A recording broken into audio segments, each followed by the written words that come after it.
Howdy from no Dowdy. Winnie's outside, not limping. Juniper is mad, giving me her back. It got down to 39 degrees last night in the shed, and I turned the heater on. I was fine under the covers. It's more just for Winnie. But I saw this really cool YouTube where this lady used pallets to build what's the right word, like an awning outside of her shed to keep the snow from piling up in front of her door. So my thought process is I have all these poles. Maybe I can connect them together and put something on top to make us an awning. I started a little fire pit last night. I mainly just laid out where I wanted it and then tested to make sure any flyaways were far enough away from the bushes and stuff. I'm going to take it apart today and dig it deeper. But the beginning of the fire pit is here.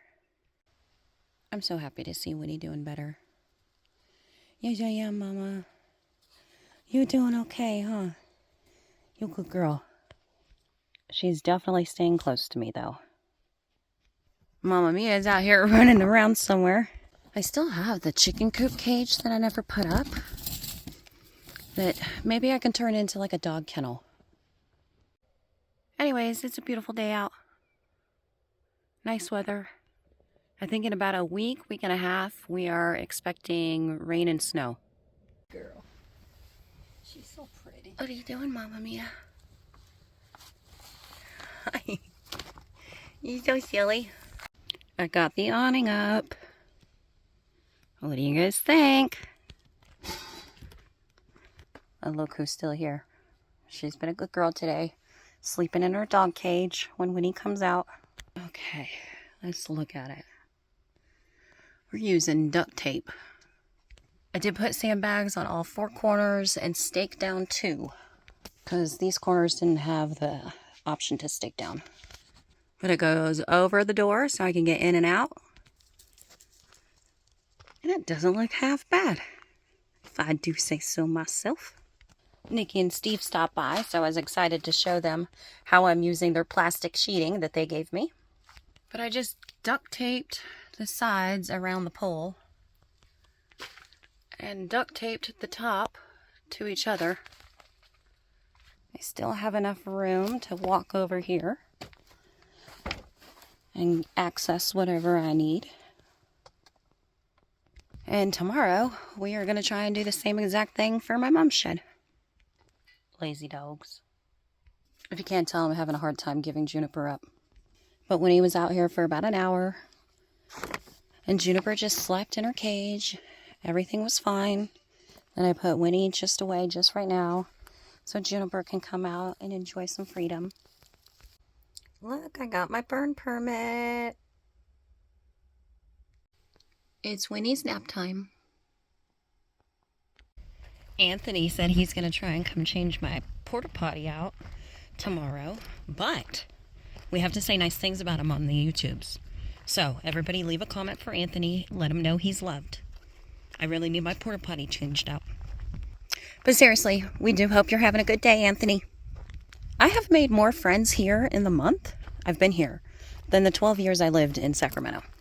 It's rather impressive. My son is at work, which means I've got to figure out how to move this water tote all the way over to the sheds by myself. And it's heavy. It's empty, but it's heavy. I might have to call in Kirsten Brooke for some backup. We will see. You can see my mom's moved all of the poles over to the shed area, so tomorrow we can build her a little awning. And I truly don't know what to do about Juniper. I know she's safe and loved here. She's fed, taken care of. I don't know that that's going to be the answer if she ends up in a shelter. You want to see what Mia brought us today? An entire skull. I think I'm going to try and keep Juniper. Just keep her in the cage whenever Winnie comes out to play. Winnie and Mia are doing fine together. They don't have any issues. I don't ever feed them together. Mia and Juniper can eat together, but Winnie eats alone in her shed. Look at that cute little baby. The 30-pound bag has lasted me about a week and a half for all 3 dogs. Definitely an added expense I didn't expect.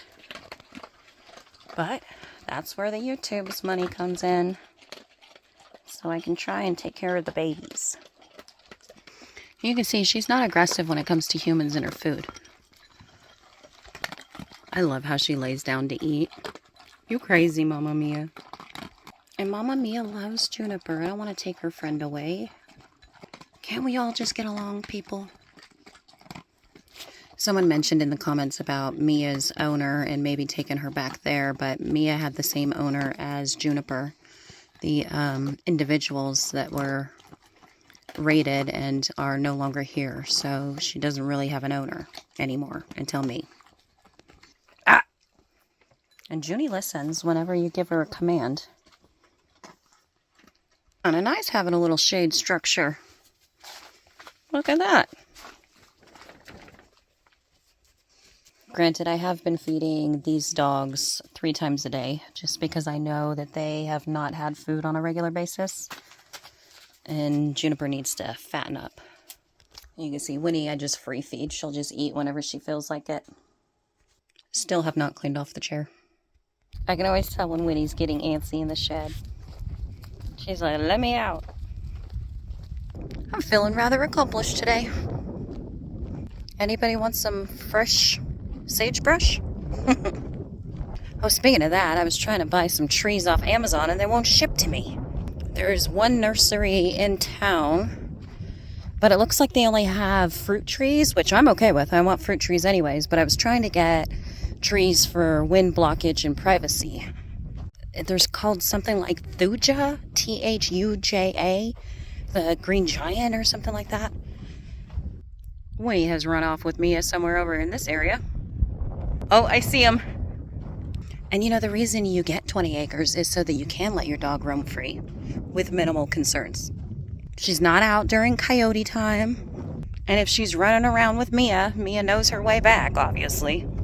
Now, if she stays gone too long, I am definitely going to hop in the car and go find her little booty. I usually walk the dogs down to where our property line is on this road so they can get their little zoomies out. And it's good exercise. The other trick to get Winnie back is to start the alarm or honk my horn on my car, and she'll come running because she's like, oh, we're going somewhere. Mia's probably showing Winnie where all the bones are that she keeps bringing.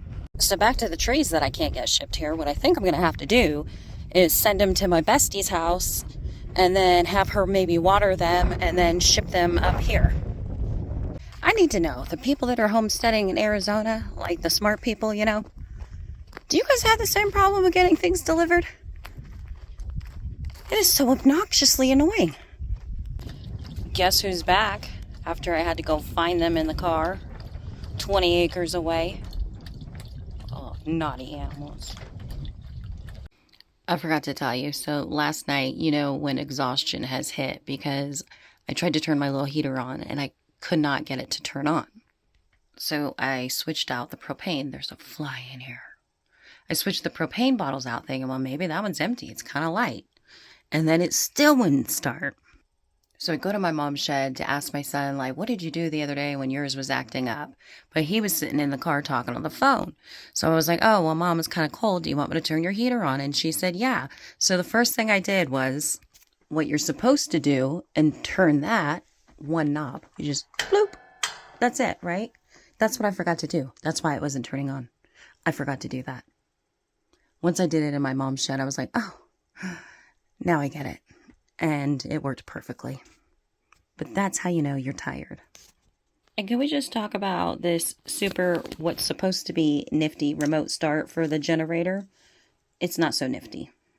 Reason being is I only run the generator first thing in the morning to charge the battery bank, and then right around evening before the sun goes down to recharge the battery bank. So that's like a good 8 to 10 hours in between. So you just got to leave this on for 8 to 10 hours? That doesn't seem smart. So I don't do that. I come out here and turn everything on and off manually, so that remote start does not help me. But if I ever got into a generator talk with someone, I'd be like, yeah, well, my generator has remote start. Ha! And don't worry, I put the generator to bed every single night. I put the cover on after it cools off, and I have all the sheets hang down to try and keep it at a better temperature than outside. And I didn't feel like driving to Alturas today to figure out the whole animal shelter for Juniper, so we just rotated. She stayed in the the dog cage and slept when he came out and played. There weren't any issues. Ignore my pile of trash. Does that mean I keep her? I don't know. I just know that I've focused too much time on the animals the last couple of days because they're their little tiffs, and I didn't feel like dealing with them today. So Winnie needed to recoup in the shed anyway. She still might not be 100% yet, but so she needs a little time off so she can take a few extra naps today because I got awnings to build, people. So I made Juniper a bed in the cage and tried to give her some wind blockage tonight. No clue where Mama Mia ran off to. I went to go check the mail, and Mama Mia has disappeared, but I am sure she'll be back. I am going to go ahead in and have some dinner, but as always, you guys are the best. You really are. And I love you to pieces. Get over it.